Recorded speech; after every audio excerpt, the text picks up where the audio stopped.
The sun was setting on Arang 7, painting the sky in shades of orange and purple. Captain Kang Dohan stood at the edge of the wheat field and watched his people celebrate.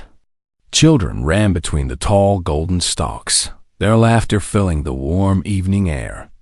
Mothers called them back for dinner. Fathers carried younger ones on their shoulders. It was the 5th Harvest Festival, and the colony had much to celebrate. 5 years ago, 12,000 humans had left Earth to build a new home on this distant world. They had cleared the land. They had planted seeds. They had built houses and schools and hospitals. Now, standing here with dirt under his fingernails and peace in his heart, Dohan felt proud. They had created something beautiful. Yuna walked up beside him. She was his tactical officer, a woman who rarely smiled but always watched. Tonight, even she seemed relaxed. "Good harvest this year," she said. "Best one yet," Dohan replied. "Another few years and we might actually call this place home." Yuna nodded but said nothing. She was looking at the sky, at the stars beginning to appear. Dohan had learned to trust her instincts over the years. When Yuna watched the sky like that, it usually meant trouble. "Something wrong?" he asked. "Probably nothing," she said. "Just a feeling." The feeling became real 3 hours later. Dohan was in his office when the alarm started. He ran to the communication center where Dr. Park Jin-ho was already studying the screens. Jin-ho was the colony's chief scientist, a gentle man who preferred plants to people. But his face was pale now. "Ships," Jin-ho said. "Many ships. They just appear from hyperspace." Dohan looked at the screen. His stomach dropped.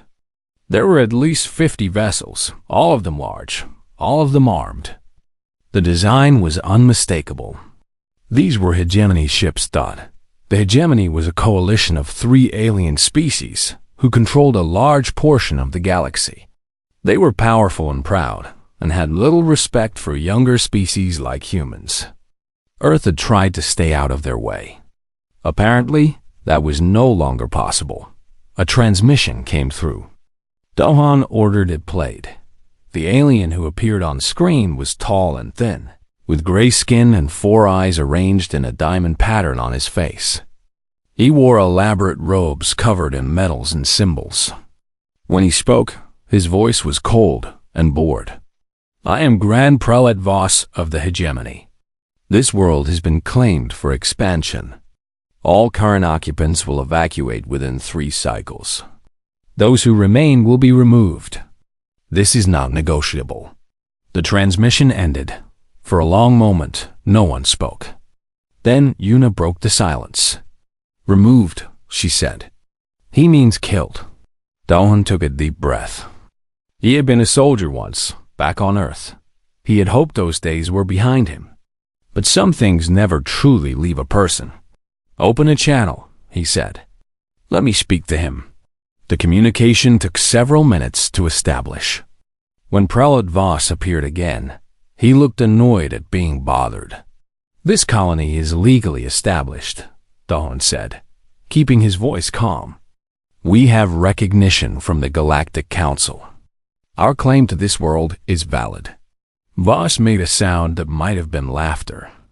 "The Galactic Council has no authority here. You are humans. You have been spacefaring for what, 200 years? You are children playing in the garden of your betters. Your claims are irrelevant. Your presence is irrelevant. Leave or die. There is nothing more to discuss." The transmission cut off. Dohan stood very still. Around him, his officers waited. He could feel their fear, their anger, their uncertainty. 12,000 people were counting on him to make the right choice. Another transmission came through, this one from a different source.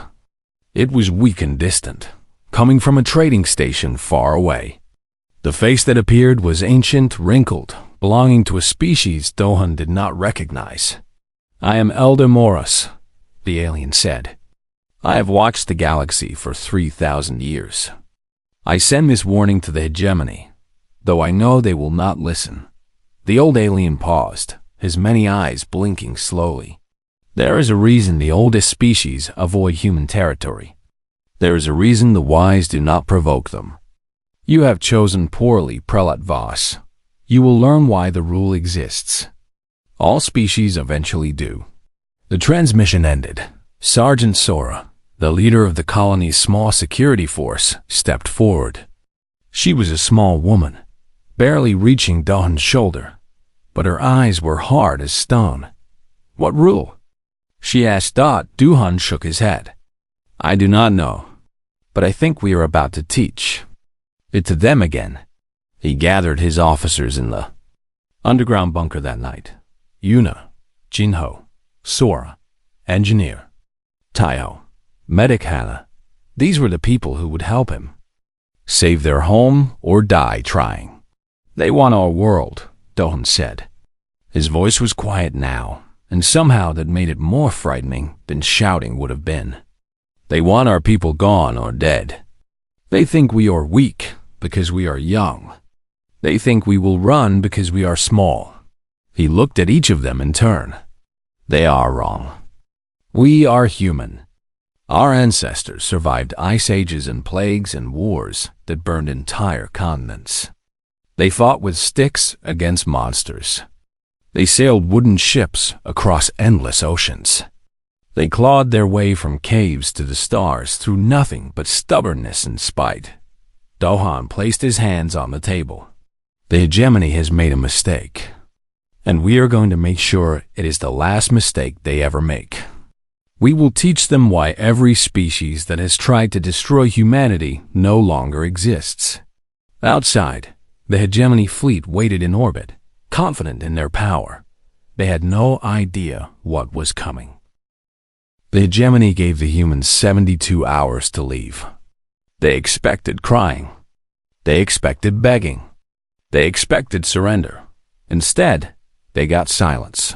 On the second day, all transmissions from the colony stopped. The buildings went dark. The streets became empty. From orbit, it looked like the humans had simply vanished. Commander Thrall studied the images with growing confusion.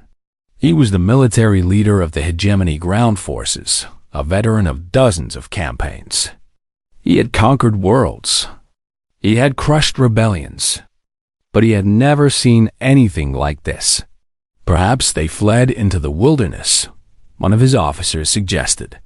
Perhaps, Thrall said, but something felt wrong. Humans were strange creatures. They did not behave like other species. His grandmother had once told him stories about them, old tales from before he was born. She had warned him never to corner a human. He had thought she was being foolish. Now he was not so sure. Grand Prelate Voss grew impatient. Send troops to secure the colony. I want this finished. Thrall wanted to argue, to suggest caution. But he was a soldier, and soldiers followed orders. 500 elite hegemony warriors landed in the main settlement as the sun rose. They moved in perfect formation, their weapons ready, their armor gleaming. They were the best fighters in the hegemony. They had never lost a battle. The colony was empty. Thrall walked through the streets himself. The doors hung open. Food sat cold on tables. Toys lay abandoned in yards. It was as if the humans had simply disappeared in the middle of their daily lives. Search everywhere, he ordered. They must be hiding. His soldiers spread out. They checked every building, every basement, every closet. Nothing. The silence was complete. Then one of his officers reported something strange. Commander, there is an unusual smell. Chemical. Coming from the agricultural district. Thrall felt the hair rise on the back of his neck. His grandmother's voice echoed in his mind. Never corner a human. They do not surrender. They do not flee. They adapt. They plan. They wait. Get everyone out, he said. Now, get everyone out now. He was too late. The ground erupted. Engineer Taiho had spent 3 days turning the farming district into a death trap.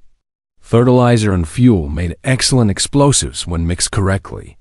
He had learned this from old Earth history books, from stories of wars fought long before humans reached the stars.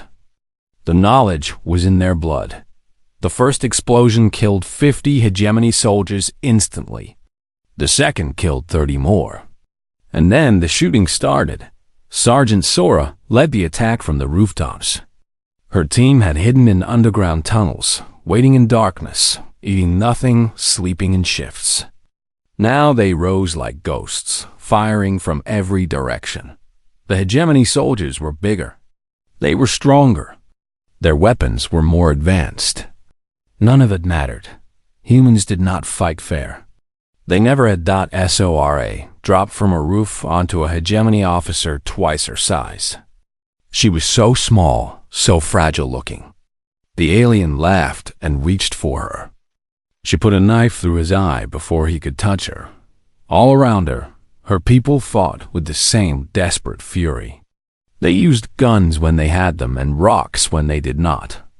One man, his arm blown off, crawled toward an enemy soldier and detonated the grenades on his belt with his remaining hand. The hegemony soldiers began to panic. This was not how war was supposed to work. Defeated enemies surrendered. Wounded enemies retreated. These humans did neither. They kept coming. They kept fighting. Some of them were smiling. Commander Thrall tried to organize a retreat. He called for air support, but the communications were jammed. Lieutenant Yuna had seen to that. She had hacked into their systems using equipment Dr. Jinho built from spare parts. Humans were clever like that. The battle lasted 6 hours. When it finally ended, the fields that had once grown wheat were soaked in blood. Of 500 hegemony soldiers, only 23 survived. They fled to their ships in terror, leaving their wounded behind. Commander Thrall was among the survivors. As his shuttle lifted off, he looked down at the colony. Human figures emerged from hiding, gathering their dead, tending their wounded. They moved with calm efficiency, like this was just another day of work. His grandmother had been right. These creatures were not like other species. There was something broken in them, something that should have been fear, but had been replaced with something else. Something worse. Grand Pralat Voss was furious when he heard the report. 500 soldiers, he snarled. Killed by farmers. They are not just farmers, Thrall said quietly. They are something else. Something we do not understand. Voss dismissed him with a wave. They are primitives. We will burn them from orbit. But before he could give the order, something happened. Every screen on every ship in the hegemony fleet flickered and changed. The image of a young human woman appeared. It was Lieutenant Yuna. "Hello," she said. Her voice was calm, almost pleasant. "I want to show you something." The screens filled with footage of the battle. Hegemony soldiers dying. Hegemony soldiers running. Hegemony soldiers screaming for mercy that did not come. "We killed 477 of your warriors today," Yuna continued. "We are farmers, teachers, scientists, doctors. We are not soldiers. We have no army. We have no warships. We have farming equipment and determination."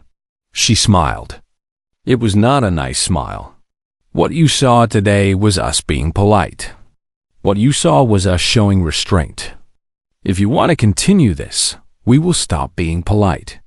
We will stop showing restraint. She leaned closer to the camera. This is your only warning. Leave our world. Leave our people alone. Or we will teach you why the oldest species in the galaxy avoid human territory. We will teach you why the wise do not make enemies of Earth. The transmission ended. In the silence that followed, Commander Thrall looked at Grand Prelate Voss. The prelate's 4 eyes were wide. His gray skin had gone pale. "Burn them," Voss whispered. "Burn them all." The bombardment was about to begin. The fire came from the sky like the anger of ancient gods. Grand Prelate Voss ordered every ship in his fleet to open fire on the colony. Beams of superheated energy rained down on Erring 7. Buildings that humans had built with their own hands turned to ash in seconds. The beautiful wheat fields burned. The schools where children had learned to read became craters. The hospitals where Medic Hana had saved lives became graves. From orbit, Voss watched with satisfaction. Nothing could survive that kind of destruction. The humans had embarrassed him, had made him look weak. Now they would pay.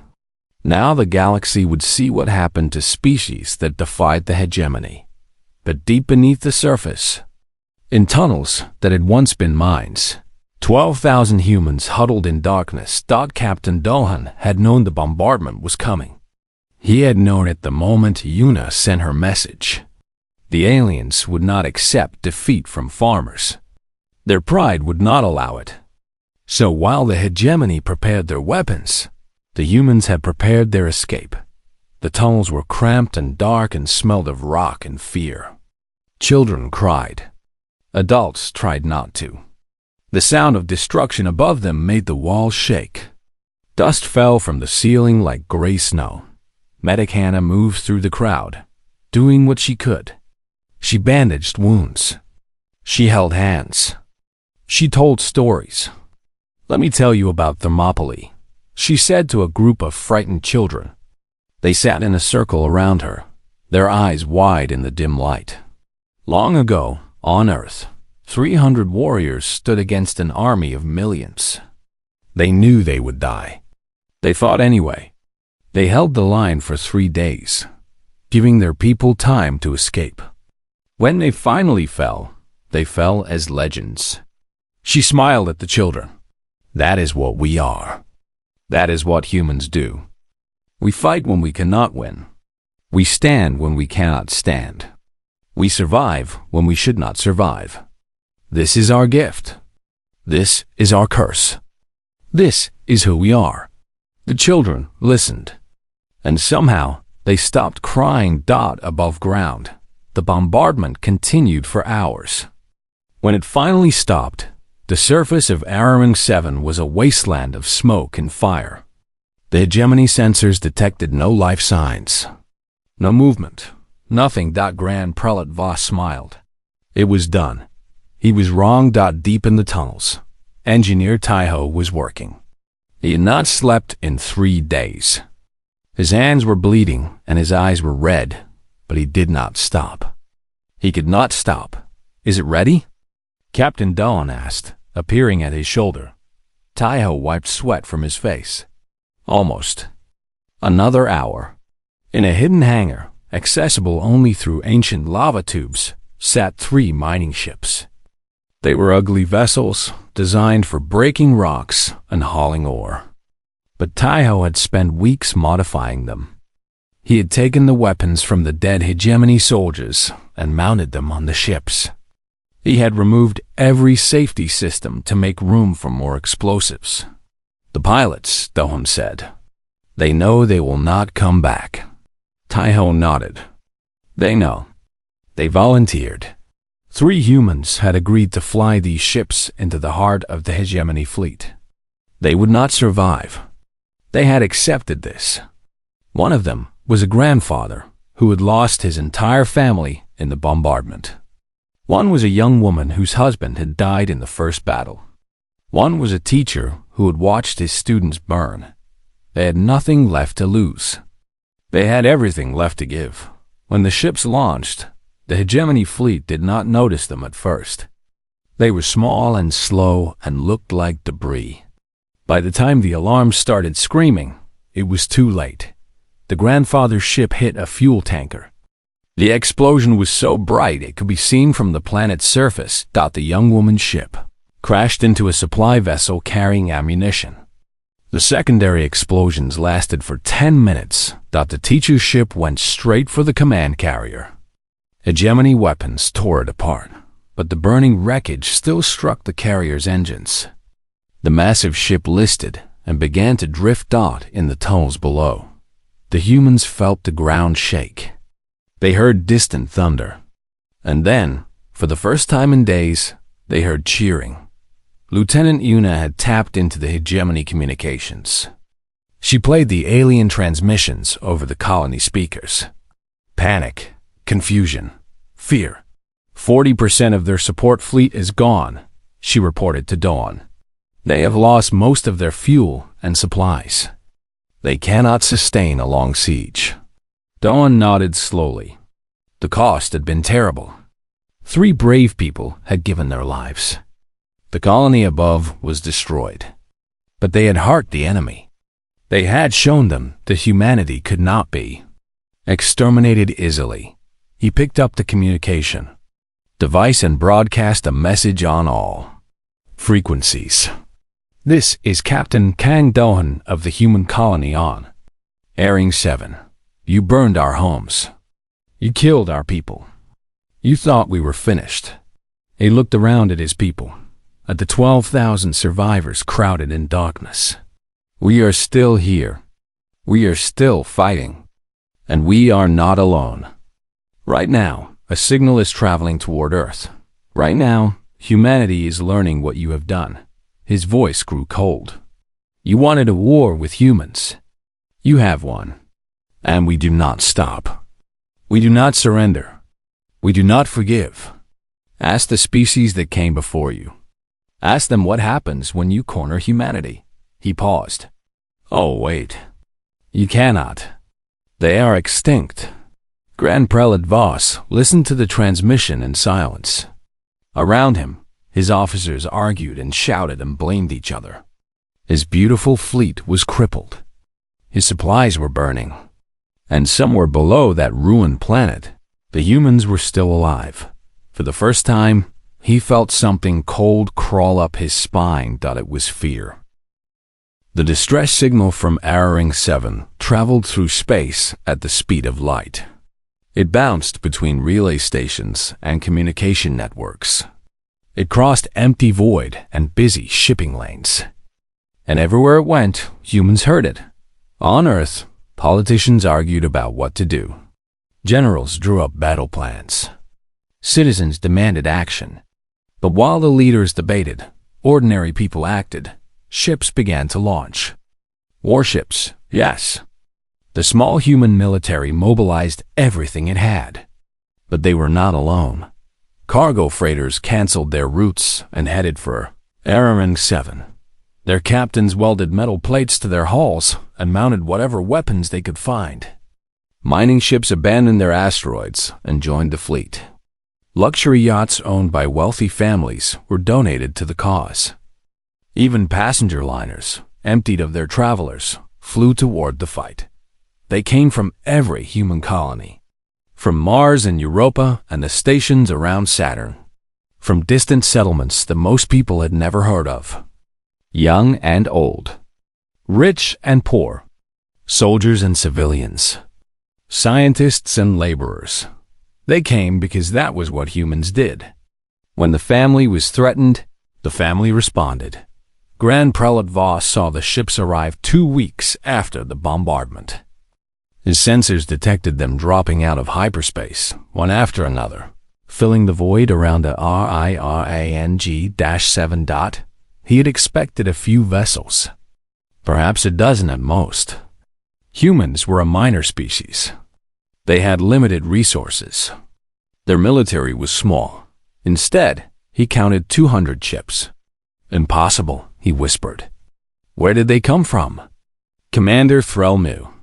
He had studied humans after the first battle. He had read their history and watched their broadcasts and tried to understand them. They came from everywhere, he said. Every human who could fly came. This is not their military. This is their people. Voss did not understand. Civilians? They sent civilians to fight a war? Humans do not separate the two, Threll replied. To them, everyone is a soldier. Everyone is responsible. They do not fight with armies. They fight as a species. The human fleet organized itself around a single command ship. On its bridge stood Admiral Moon, a woman with gray hair and steady hands. She had been retired for 10 years. When she heard about Aram 7, she returned to duty within an hour. "Open a channel to the colony," she ordered. Captain Dawn's face appeared on her screen. He looked exhausted. His clothes were torn and dirty, but his eyes were bright. "Admiral," he said, "you came." "Of course we came," Moon replied. "We are human. Did you think we would leave you alone?" Below the surface, in the dark tunnels, the colonists gathered around screens to watch the human fleet arrive. Children pointed at the ships and laughed with joy. Adults wept. Medic Hannah held an old man's hand as tears rolled down his weathered face. "They came," he kept saying. "They actually came." "They always do," Hannah replied. "We always do." Admiral Moon studied the hegemony fleet. It was larger than her force, better armed, more advanced. By every measure, the humans were outmatched. She smiled. Humans had been outmatched before. At Thermopylae, at Stalingrad, at 100 other places throughout history. It had never stopped them. "All ships," she broadcast. "The enemy has better weapons. They have better shields. They have more experience. But they are missing something important." She stood tall. "They do not know how to lose. They do not know how to hurt and keep going. They do not know how to sacrifice. That is our advantage. That is why we will win." The battle began. The hegemony fleet opened fire with weapons that could crack mountains. Human ships exploded. Shields failed. Crews died. But the humans did not retreat. They kept coming. Damaged ships continued to fight. Crippled vessels used their last power to ram enemy positions. Pilots who knew they were dead kept firing until the end. Commander Thrall watched in horror. He had seen many battles. He had seen courage and fear and everything between. But he had never seen anything like this. A human destroyer, its engines destroyed, drifted toward a hegemony cruiser. The alien captain ordered it destroyed. Weapons tore it apart. But as it died, the destroyer launched all of its remaining missiles. The cruiser's shields held, but barely behind the destroyer came another human ship. And another. And another. They were not trying to win individual fights. They were trying to exhaust the enemy. They were trading their lives for damage. It was insane. It was wasteful. It was terrifying. On an open communication channel, Thrall heard human voices. He expected screaming. He expected crying. Instead, he heard laughter. "Did you see that hit?" One pilot shouted. "Beautiful," another replied. "Save some for me. Race you to the command ship." They were joking.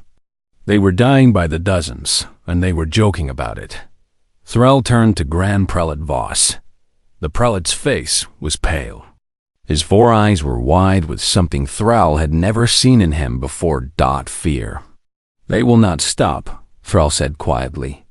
"They will keep coming until they are all dead. And even then, more will come. Their children will come. Their children's children will come. They will chase us across the galaxy if they have to." "What are they?" Voss whispered. Thrall remembered his grandmother's stories. He remembered the old warnings that every species learned eventually. "They are persistence predators," he said.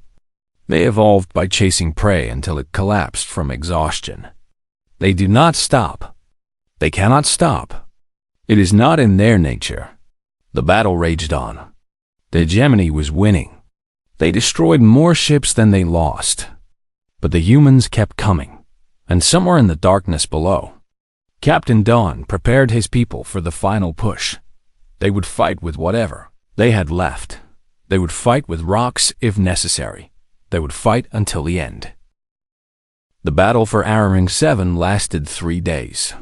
The hegemony won fight after fight. Their weapons were stronger. Their shields were better. Their training was superior. By any reasonable measure, they should have crushed the human fleet in hours. But humans did not fight reasonably. Every time the hegemony destroyed a ship, two more took its place. Vessels arrived from distant colonies, answering the call. Some were barely armed. Some were held together with tape and hope. They came anyway. Grand Prelate Voss could not understand it. He destroyed their fighters. They sent more. He killed their pilots. More volunteered. He burned their ships from the sky and watched the wreckage fall. And still they kept coming. On the third day, a message arrived from deep space. It came from Elder Morris, the ancient alien who had sent the first warning. This time, the message was longer. "You asked what the oldest rule is," Morris said. His ancient face filled the screen, his many eyes heavy with memory. "Let me tell you a story. 5,000 years ago, my people visited a small blue world at the edge of the galaxy. We were gods to the creatures there. We had ships that could crack planets, weapons that could burn continents. We came to study them, these small soft things called humans." Moros paused. "They threw rocks at our ships. Rocks. They had nothing that could hurt us. They threw stones anyway. When we landed, they attacked us with pointed sticks. When we killed them, their families attacked us. When we killed the families, their neighbors came. They fought us until there were none left to fight. And then their children grew up and fought us again." The old alien shook his head slowly. "We left. We had won every battle and lost the war. Because we realized the truth. There is no victory against humanity. There is only war that has not ended yet. Every species that has tried to conquer them has failed. Every species that has tried to exterminate them has been exterminated itself." His eyes focused on the camera. "The oldest rule exists because we learned it in blood. Never mess with humans. They do not surrender. They do not forget. They do not stop. You have awakened something you cannot defeat. The wise choice now is to run." Grand Prelate Voss rejected the message. He was the leader of the hegemony. He would not run from primitives, but Commander Thrall was watching the battle reports. The hegemony was running out of supplies. The fuel tankers destroyed in the first counterattack had not been replaced. Ammunition was low. Morale was lower. And the humans just kept coming. On the surface of Ring 7, Captain Doan led his people out of the tunnels. They had nothing left. Their weapons were spent. Their technology was destroyed. They emerged into the ruins of their colony, carrying rocks and farming tools and bear. Determination. Sergeant Sora walked at the front. She was covered in dust and blood and burns. In her hand was a mining pick. Behind her came 12,000 humans, every survivor who could still stand. A hegemony battle tank rolled toward them. It was massive, armored, equipped with weapons that could level buildings. It stopped in front of Zohar Adad. She did not run. She walked toward it. The tank's weapons powered up. The alien soldiers inside watched this tiny woman approach them with nothing but a mining tool. They waited for her to stop, to surrender. To beg. She did not stop. She climbed onto the tank and started hitting it with the pick. The metal sparked. The aliens inside laughed at first. Then they stopped laughing, because behind Sora, 12,000 humans were coming. All of them carrying rocks. All of them walking forward. None of them stopping. The tank backed away. In orbit. Grand Prelate Voss saw the footage. He saw his mighty tank retreat from a woman with a pointed stick. He saw his soldiers flee from farmers throwing stones. And he finally understood. He could not kill enough of them. There would always be more. They would never stop. Never surrender. Never forget. Every human he killed would create 10 more enemies. Every world he burned would unite humanity further. The war would never end. His fleet would eventually be destroyed. His people would eventually fall. Because humans did not know how to lose. Voss opened a communication channel. His voice was tired. "We offer terms. We will withdraw. We will leave this world. We ask for peace." Admiral Moon responded. Her face was hard as iron. "You burned our home. You killed our people. You murdered children. And now you want peace?" A long silence stretched across the void. Then Moon spoke again. "We accept. Because unlike you, we know when enough blood has been shed. We could chase you across the galaxy. We could hunt your kind for generations. Our grandchildren could fight your grandchildren.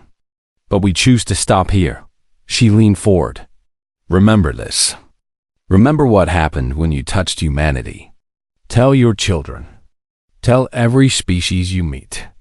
Spread the word across every corner of the galaxy." Her voice was cold. "Never mess with humans. We may be young. We may be small. We may be scattered across the stars. But we are family. And we protect our family. Always." The hegemony fleet withdrew. 1 year later, Captain Dohan stood in a new wheat field. The colonists had rebuilt. The houses were simple. The crops were young. But life was returning to a RIRNG-7. Children played in the fields again. Their laughter filled the air. Sergeant Sora walked up beside him. Her arm was still in a cast, but she was smiling. "Think they will come back?"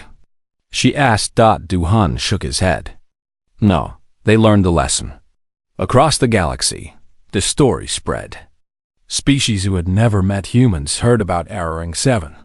They heard about the farmers who fought tanks, the civilians who charged warships, the woman who attacked armor with a mining pick.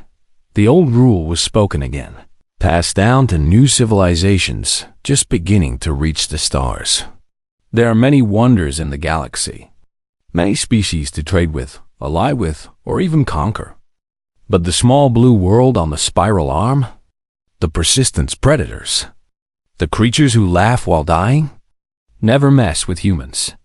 Captain Dohan watched the sunset over his rebuilt world.